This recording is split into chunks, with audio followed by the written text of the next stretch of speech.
Hello, my name is Jenni Mulligan and I'm from Trust Property. I'm here with Jose Delgado again for part 2 of our tax structures and setting up structures to protect your wealth. Thank you, Jose. Thank you, Jenny. Should we start off with, seeing as it's part 2, last time we discussed a whole lot of things of why a trust, etc. Shall we start off with the different parties that are involved in a trust? Like, what are the trustees, what are the beneficiaries, and how does all of that work? Yeah, sure. Okay, so we can get maybe into the more granular detail of the roles of each party. Okay, so trust is, as we mentioned in our last talk, a very old, antiquated concept. And it is an interesting entity because first, it's not owned by anybody.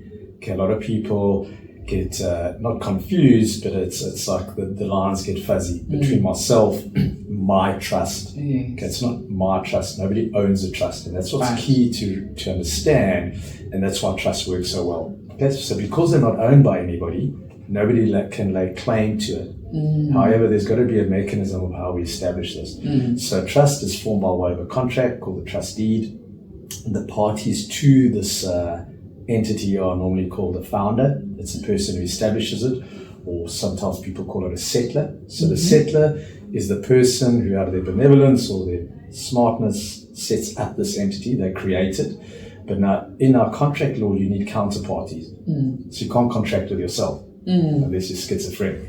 But you have a founder who must then contract with at least one other person that's not themselves. Right. Okay, and that party then is the trustee. Yes. The trustees are like the custodians. They are the stewards of this entity, analogous to directors. Okay, so they run the show, but they do not own the assets.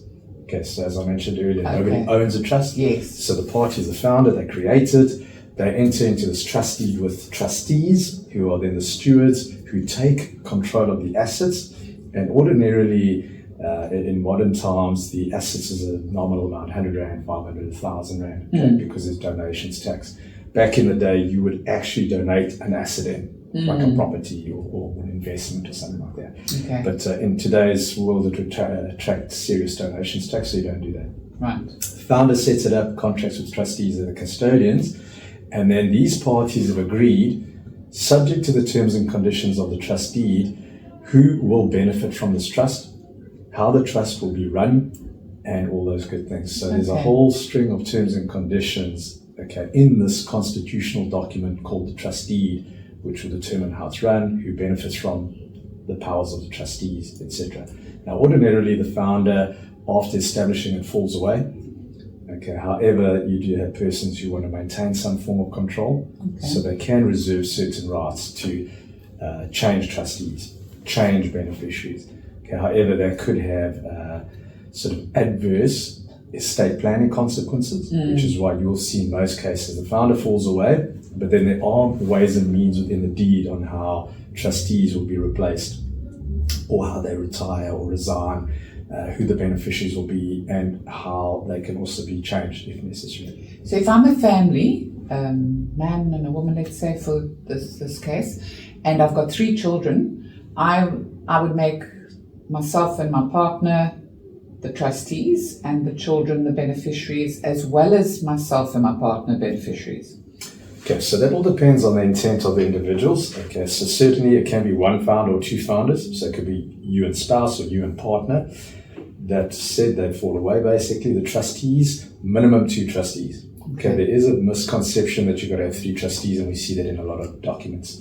Okay, where you have an independent trustee, minimum 2 trustees will suffice. So there's a bit of legislation, National Credit Act, etc., where if you have 3 trustees, you fall out of certain ambits of that law. However, just having an independent trustee already gets you around that particular law specifically. And I'm thinking National Credit Act because of properties and bonds and that type of thing. So you don't need any obstacles if you're looking to raise funding. Right. So. And you are, for example, the independent trustee, your company, Iprotect, are the independent trustee on my trust. That's right. So we have set up a company which is a corporate, and that is actually the trustee, not me. So I am a nominee, I'm a nominated person for that company that sits on your trust. Now that's also something to ponder, because many people we see will appoint a friend as an independent And just to digress slightly, a couple of years back, the Master of the High Court set out a circular just after this case called the Jackie Barker case, because they saw that people were like abusing trusts for different purposes, financial purposes. And they then insisted that going forward there must be an independent trustee on trusts that conduct any type of operations. So this is why you need an independent, but then just pick your independent correctly. Firstly, Master will insist on somebody that has the requisite expertise, experience, and the knowledge and that type of thing to act in that role. Next step, once you've established who your independent is going to be, our advice would be make it a corporate. Because we see this very often. You've got the attorney, the accountant, the auditor, the financial advisor, whoever the independent is, they've moved abroad and now you can't get hold of them, or they're deceased, and it's quite problematic. Whereas if you've got a company, you're basically just changing the individual if they are passing on, they've moved on to greener pastures, etc. The company would give you more stability in that role. Okay, so minimum one founder, minimum two trustees, one of whom must be independent. Okay, then beneficiaries can be anybody you like, your entire extended family. You don't like your partner, you clip them out. Back in the day, you could refer to classes of beneficiaries, which would make your compliance a lot easier. We were just talking earlier about beneficial ownership registration, which is the bane of everybody's life these days, to help the country get off the grey list. But what's now transpired is that in many cases, they're actually looking beneath your class of beneficiaries. So if you say beneficiaries are myself and then my spouse, they can be broad. If you're like a serial sort of divorcee, you don't have to change his name yourself. But then you could also say my descendants, which covers all your children, grandchildren, great-great-grandchildren. So in South Africa, trust can continue in perpetuity. These days, under BR, they're going, who are those descendants? And then you've got to produce a law body. But it can still be something that's quite handy to keep it not nebulous, but certainly a lot more flexible, where you just refer to classes. Now, they don't actually have any rights that they can claim as a beneficiary. They are literally allowed to benefit. Is that correct? Sort of. Okay, so beneficiary, and we're talking about discretionary trust. It's very important that people listening understand that. A vested trust means a beneficiary has an actual right to some sort of benefit as set out in the trust deed. We don't like this because, as you know, our whole goal is to make people financially bulletproof. So if you have a vested right in a trust and somebody sues you, it means they can attach the right in the trust, which defeats the whole purpose. So there are certain uses for vested trusts in very specific instances, but ordinarily discretionary. And that means the full discretion lies with the trustees. They decide what to buy, what to sell, what to invest in, when to make a distribution to a beneficiary. So beneficiaries, if you can visualize this, are sitting there cap in hand, waiting for the trustees to at some juncture say, there's the use of an asset, there's some cash, or there's a benefit, or we will pay something on your behalf. Okay, so beneficiaries have rights under the Doyle case. They can look at the financials, they can have a look at minutes, meetings, resolutions, but I use this analogy. Beneficiaries are like people window shopping through bulletproof glass. So they can see the stuff, but they can't get it until the trustee gives them something. And these trustees can leave a letter of wishes stating that this is what I want to happen should I pass away. The letter of wishes will say this amount of money must be paid out to look after this child, or it should be equally distributed, or there's a letter of wishes, right? So letter of wishes, very handy document. It is tantamount to a will. So if you cast your mind back to our previous discussions, you know my goal is to get all our clients to owe nothing. So your will becomes like a non-event from a financial perspective, because now I can't dictate to the trustees what to do through my will, right? Because then it also could bring those assets back into their state duty net. People are oblivious to that. So if I try and control the trust through an instrument of that nature or contractually under the State Duties Act, even though those assets sit in a separate entity, it could be deemed to be my assets and dutiable. So don't do that. But the letter of wishes is like a parallel document that runs in lockstep with your will and your structures. Okay, and that is like a wish basically, but it's prepared by the founder, not the trustees. Oh. Because you wouldn't want your third generation trustees deciding to chop and change things. So the founder is the party who reserves the right to execute this letter of wishes. And it's like a tightrope walk, Jenny. You've got to make sure that you are going to have your wishes sort of catered for or undertaken. Yeah, absolutely executed. But you don't want to cross the line with be dutiable. So a properly drafted letter of wishes will say, to my dear trustees, I'm on the other side now. I cannot control what you do or say, but I would love for you to do this. Child A gets X, child B gets Z and Y. And if they misbehave, do this. You can set up any sort of conditions in this letter of wishes as long as it's lawful. So you could set up use of assets. You could give instructions to liquidate positions or properties or portfolios, spending of cash, utility of assets, etc.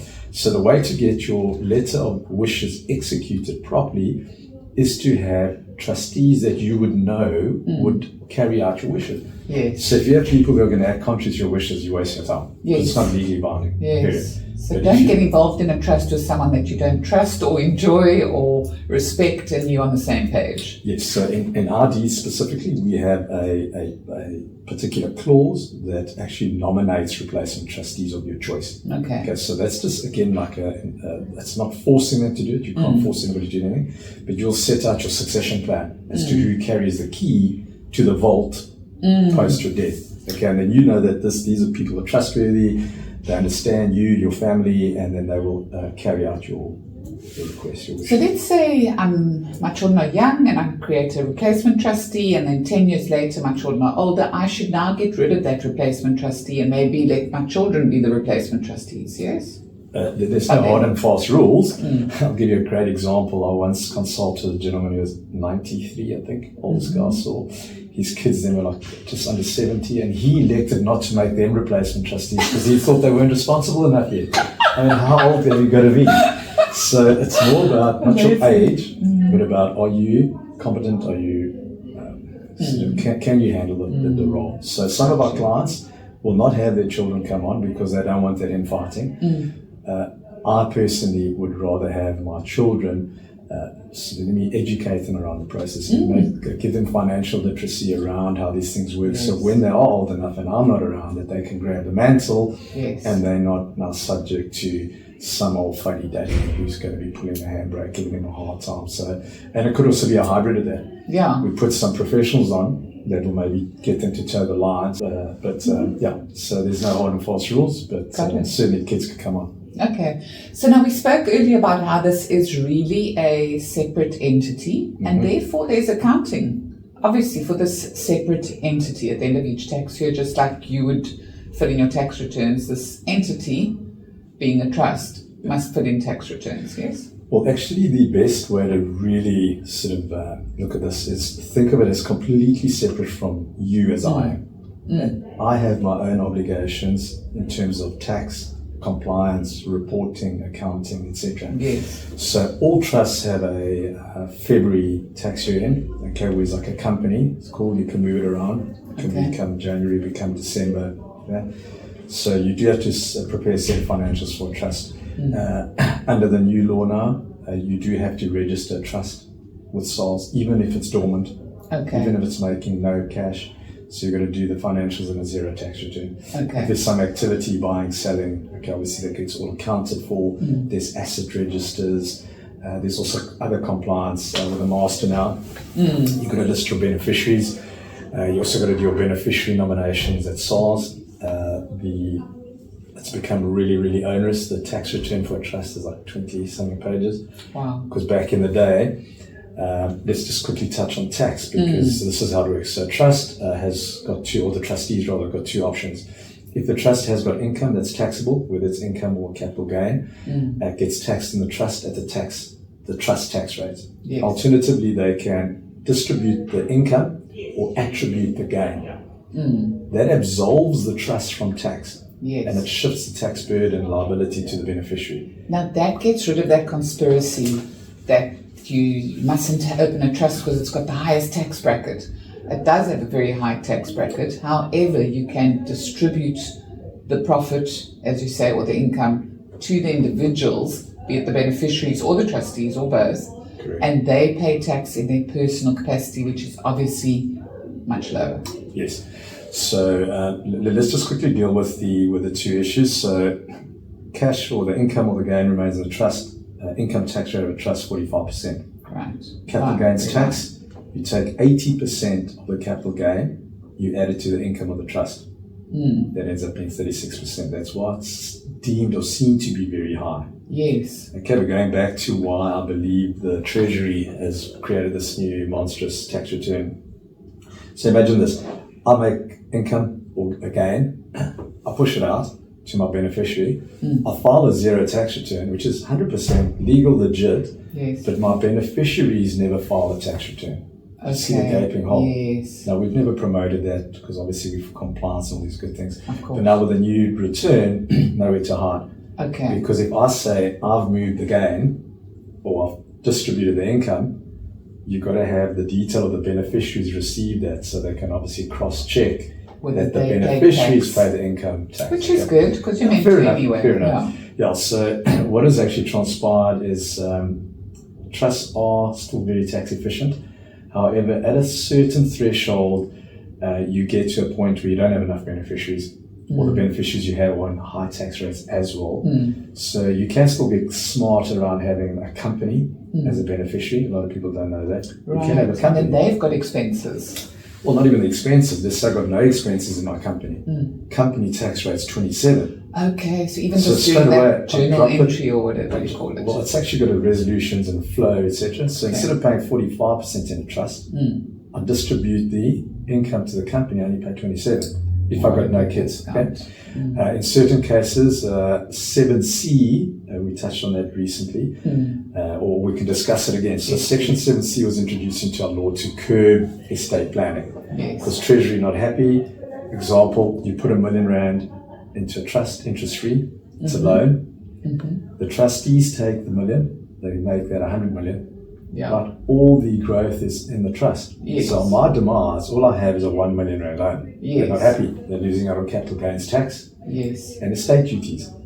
Estate duty is from 3.5 to 30 million, 20%, 30 million and above, 25%. So you're saying turning that 1 million into the 100 million, the government or whoever. But not happy because Oh, they're not losing happy. I a got you. boatload of money. So they introduced this new law called Section 7C that says going forward, any person making a loan to a trust, or if you make a loan to a company that's owned by a trust, you've got to charge interest at Right. the official rate, which is repo plus 1. Failure to charge that interest rate would result in a deemed donation. Okay, so that really did sort of rattle the market. So what we've done in sort of not getting around that, but certainly providing solutions, structures have become a little more complex. So you don't just have a trust, you have a trust that owns a company to achieve certain capitalizations to minimize the impact of Section 7C. If I, in my personal capacity, had turned the 1 million rand into 100 million rand, the government would have seen a lot more of that money than that interest on the 1 million rand anyway. Anyway, sure. Yeah. So it's still painful to pay interest Yeah, sure. on the loan But or have a deemed donation. But if I made really good money from it inside the trust, then the trust Absolutely. owns that gain.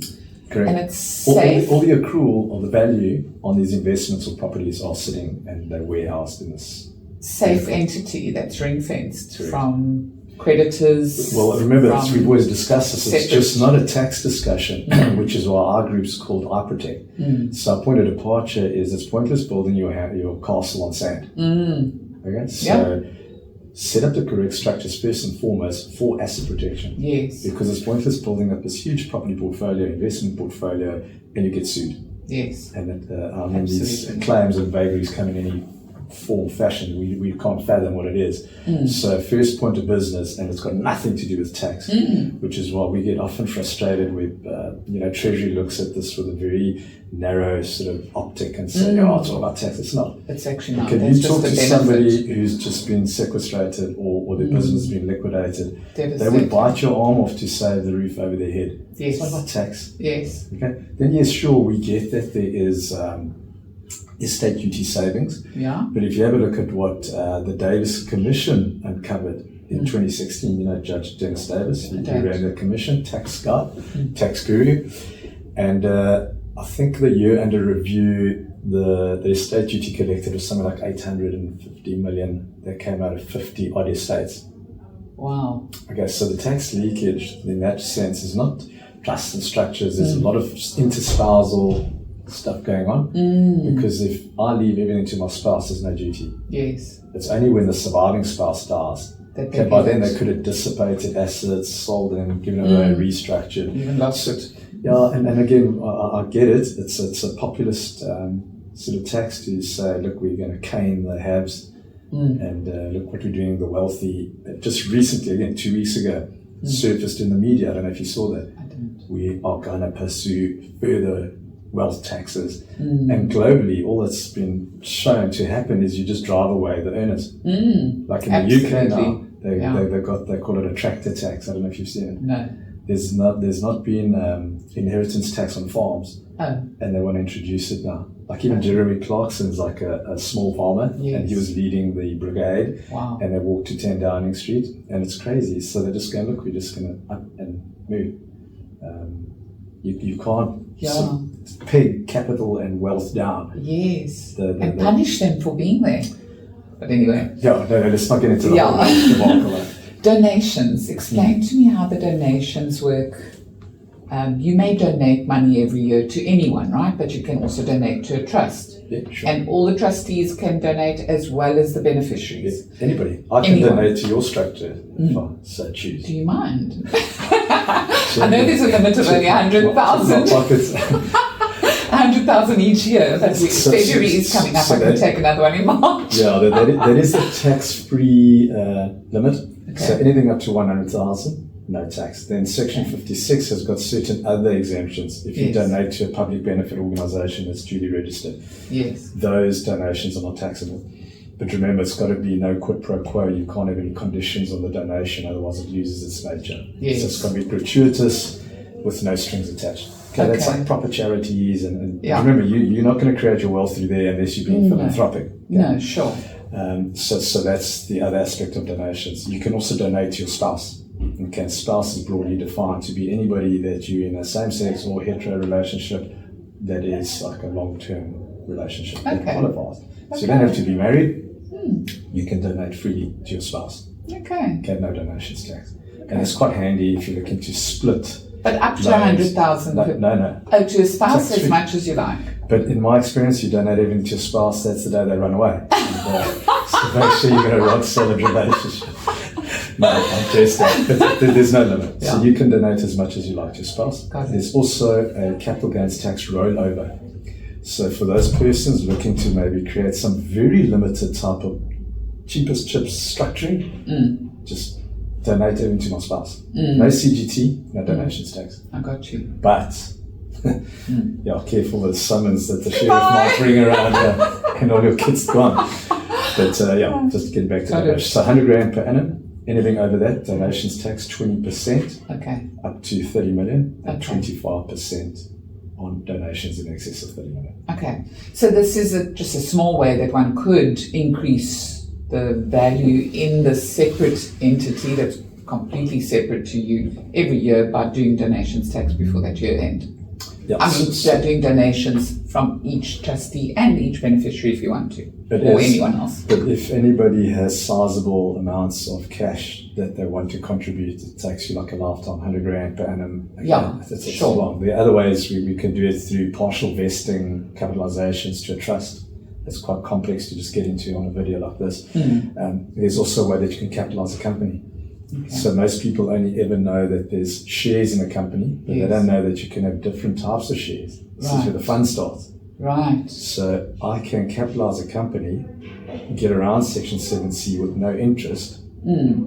Okay, so I can capitalize a company and then I can buy the asset in the company. Okay. And it's held by the trust. Okay, so this is where we're saying it gets a little bit more complex when you're dealing with larger assets. And you don't have 100 years to do 100 grand donations per annum. Yes. If you are buying let's say you're buying a 45 million rand house and you buy it into the trust if you were buying it and there was some mortgage bond to it, then that wouldn't be seen as a loan account, right? But if you were buying it cash, then obviously that would be a loan account from the person purchasing the house. How does he get that loan So account? there's a couple of things to consider here. So and it could be a combination of, so it's not just black and white, or there's only one way to do these things. So you may put down a deposit of X and borrow the balance. Right. The X portion is the loan. Okay. Now, a primary residence is exempt. So you can buy a property in a trust that's your home. Yes. And you can have 100 million rand loan. Yes. No 7C, no interest. Okay. Because it's your home. Okay. But if it's my investment property, a holiday home, a farm, then 7C has a bearing. So the way to get around that would be to set up a company that's owned by trust, capitalize the company, acquire the non-qualifying exempt property. Okay. Then one more thing. Non-residents may also own trusts in this country, yeah? Nobody owns a trust, remember. Oh yes, thank you. So they can establish a trust. Establish a trust, thank you. So they can establish a trust. Yeah. So anyone from anywhere in the world can establish a trust in South Africa. Correct. There's no limits on, say in some jurisdictions, you can only be a trustee of a trust if you're a resident there, and if you have certain qualifications, accreditations, etc., like let's say Guernsey. So I can't be a trustee of a trust in Guernsey even if I wanted to, because I don't reside there and I don't have the qualifications to be a trustee in Guernsey. But now Mr. Muller from Germany, he can come here, he can establish a trust that will acquire the property, and we'll advise him, and maybe it could even be an offshore trust that establishes a company in South Africa to buy his 45 million rand home property. So we would definitely advise to structure, because you can be a non-res trustee and beneficiary, obviously. And if you passed away and this 45 million rand house is sitting in a trust, then estate duty, how does it impact that? No. Zero. So this is something a lot of people are oblivious or blissfully unaware of. Properties situated in South Africa will attract estate duty. So you have people from abroad and they come and they love the place and the country is fantastic, and they buy properties. On their death, that asset will be subject to South African estate duty. There are double tax agreements, but we think it's bad here. Like the UK, the inheritance tax is 40%. There's other countries in Europe where it's much higher. Ours is 20%, eh? And over 30 million, 25.